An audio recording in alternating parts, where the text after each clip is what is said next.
यात्रा तो दिख रही है। इसलिए हम सबसे पहले ये जानना चाहेंगे कि आपकी इस सफलता में आपके माता पिता और आपके परिवार की क्या भूमिका रही?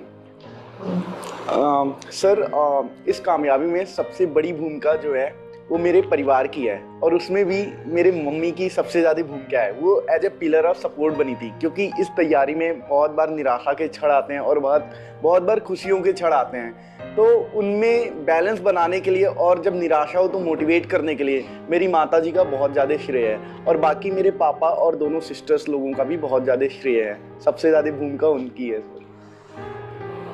ब्रजेश जी, हम जानना चाहते हैं आपके इस पढ़ाई में, तैयारी में यूपीएससी के, आपका सोशल एनवायरनमेंट कैसा रहा था आपका जो है? सर, जब मैंने प्रिपरेशन शुरू की थी तो मुझे लग गया था ये प्रिपरेशन इतनी डिमांडिंग है कि अगर मेरा 1 मिनट भी वेस्ट होगा तो मुझे बाद में गिल्ट होगा कि मेरा उस 1 मिनट की वेस्ट से नहीं हुआ।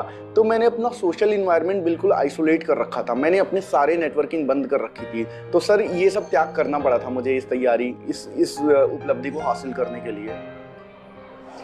ये बेसिक पढ़ाई का जो पीरियड होता है उसमें अक्सर बहुत कम ही मन में ये ख्याल आता है कि हम आगे क्या करेंगे। हाँ सर।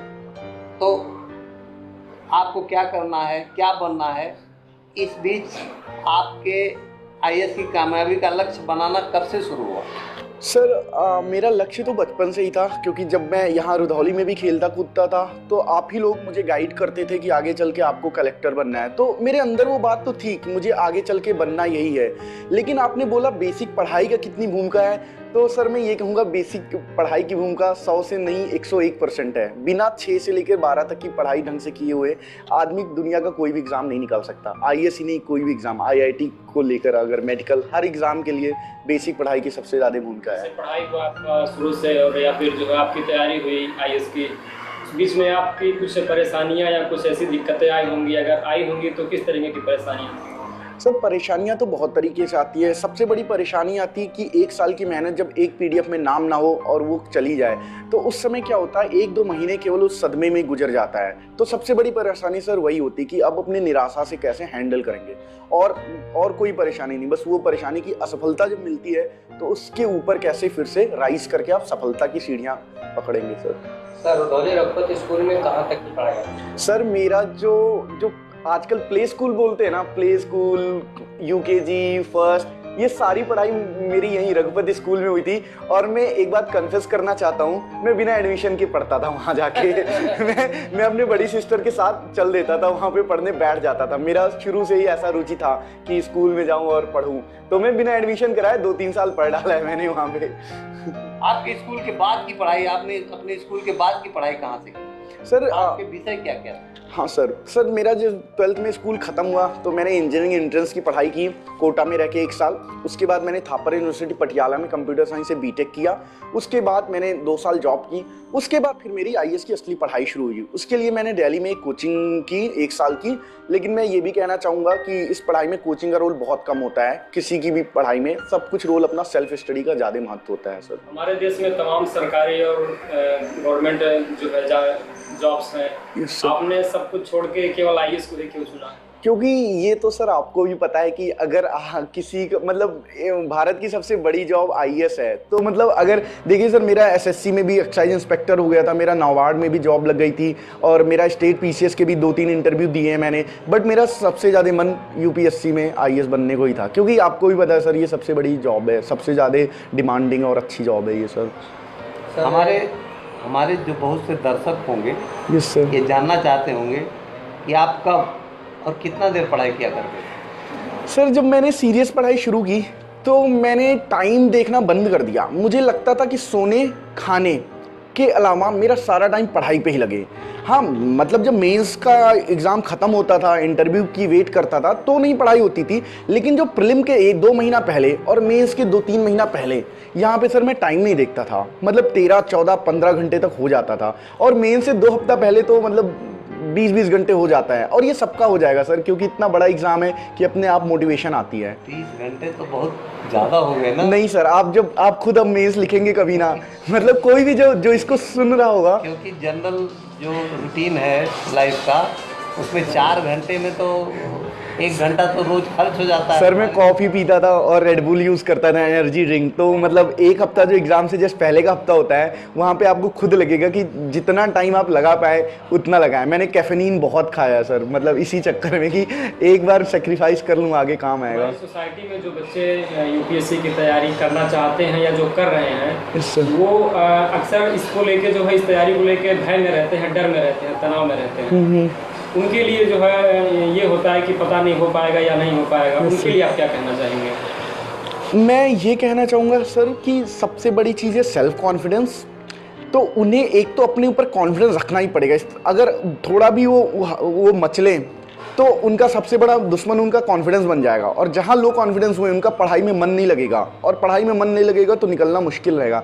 तो मैं सबसे बड़ा ये चीज़ बोलूँगा कि अपनी पढ़ाई में खूब मन लगाएं और रिजल्ट को भूल के पढ़ाई में जोर दें, क्योंकि इस एग्ज़ाम की पढ़ाई ऐसी है, अगर बाई चांस रिजल्ट ना भी उचित आए तो वो आदमी एक परिपक्व इंसान बनेगा। उससे अच्छा इंसान कोई नहीं बन सकता। जो एक बार सिविल सर्विसेज की पढ़ाई करता है उसको दुनिया इंडिया की हर चीज़ के बारे में पता होती है, सोसाइटी के बारे में, पॉलिटी के बारे में, कॉन्स्टिट्यूशन के बारे में, भूगोल के बारे में। तो इस पढ़ाई में पूरा मन लगाएं और वो एक अच्छा इंसान बन के निकलेगा। जैसा आपके साथ हुआ, बहुत से बच्चे, बहुत से प्रतिभागी 1 अटेम्प्ट 2 अटेम्प्ट में नहीं हो पाते, उनके लिए क्या टिप देंगे आप? तो तीसरे अटेम्प्ट में मैं एक प्रैक्टिकल टिप दूंगा अंकल, कि जब 1-2 अटेम्प्ट में ना हो तो उस आदमी को इससे थोड़ी नीचे लेवल की exams like state PCS, SSC CGL, RBI, NABARD, जो भी गवर्नमेंट के अच्छे रिप्यूटेड एग्जाम है उनकी भी प्रिपरेशन शुरू करनी चाहिए। अपने अंदर ये नहीं ईगो रखना चाहिए कि नहीं मैं तो केवल यूपीएससी की पढ़ाई करूंगा। एक प्रैक्टिकल अप्रोच रख के चलना जरूरी है, एक बैकअप प्लान आपको रख के जरूर चलना चाहिए। नहीं, हमको बताया गया कि आपको अच्छा पैकेज मिला बीटेक करने के बाद, आपको एक्साइज इंस्पेक्टर या एक्साइज में inspector, yes sir, excise inspector आपको कलकत्ता में अपॉइंट किया गया। आपने उसको तो सर क्योंकि मुझे अपना पोटेंशियल पता था। मैं ये शो ऑफ नहीं कर रहा हूँ, मुझे अपना पोटेंशियल पता था कि अगर मैं अपना सब कुछ लगाते जाऊँ तो एक ना एक दिन मैं अच्छी रैंक लाकर और मैं एक आईएएस का सिलेक्शन ले लूँगा। अभी आपने कहा कि अगर 1 अटेम्प्ट 2 अटेम्प्ट में नहीं होता है तो मैं दे रहा था सर। अब मेरी बात सुनिए, मैं ये बैकअप प्लान दे रहा था, इनमें सक्सेस मिल रहा था, इनको मैं रखे रहता था होल्ड पे। अगर यहाँ पे मेरे अटेम्प्ट खत्म हो जाते, आपको पता है जनरल में 6 अटेम्प्ट है, जैसे अटेम्प्ट खत्म होते मैं इसमें से एक नौकरी ले लेता। मेरा अभी एसएससी का रिजल्ट आना बाकी, उसमें मुझे असिस्टेंट ऑडिट ऑफिसर की पोस्ट मिल जाती, गेस्टेड ऑफिसर की पोस्ट, तो मैं एग्जाम तो देता ही रहता था। मैं अपना पोटेंशियल मालूम होने के बाद भी मैं एग्जाम देता था, क्योंकि हम प्रैक्टिकल लाइफ जीने वाले हैं सर। हम केवल यूपीएससी के भरोसे अपना जिंदगी दांव पे नहीं लगा सकते। इसलिए मैं ये सबको सुझाव दूंगा कि साथ में बाकी एग्जाम की भी। ये सबसे लास्ट जानकारी आपसे जानना चाहते हैं। आप एक जो है आपने बस्ती ज़िले का नाम बढ़ाया है, ये आपको जो है बहुत बहुत शुभकामनाएं। और जो है आपने 112वीं रैंक पाई है आपने, तो आप इस आईएएस के इस रैंक में आप क्या संदेश देना चाहते हैं देश के युवाओं को? मैं देश के युवाओं को ये संदेश देना चाहता हूँ कि वो किसी भी पोस्ट पे रहें, रिस्पॉन्सिबल पोस्ट पे, इवन प्राइवेट सेक्टर में भी एज ए डॉक्टर, किसी भी पोस्ट पे रहें तो अपने देश के लिए वो सबसे उचित कदम उठाएं, क्योंकि हर पोस्ट पे एक रिस्पॉन्सिबिलिटी है। आप प्राइमरी टीचर हो या डॉक्टर हो या नर्स हो, कुछ भी हो आप, तो आपके कामों से बहुत लोगों को फ़ायदा मिलता है। तो मैं ये संदेश दूंगा कि कोई किसी भी पोस्ट पे अपनी रिस्पॉन्सिबिलिटी का भरपूर प्रयोग करें और अच्छा करें देश के लिए। बहुत बहुत धन्यवाद, आपने हमारे बस्ती खबर को इतना समय दिया। Thank you sir. आपने हमारे इस इलाके का, आपकी लाइफ यहाँ से स्टार्ट हुई। Yes sir. हम लोग अनंत शुभकामनाएं देते हुए, आपके बेहतरी की कामना करते हुए, आपको आगे बढ़ने के लिए। ठीक है सर, धन्यवाद सर। ये है बस्ती खबर, नज़र हर गतिविधियों पर।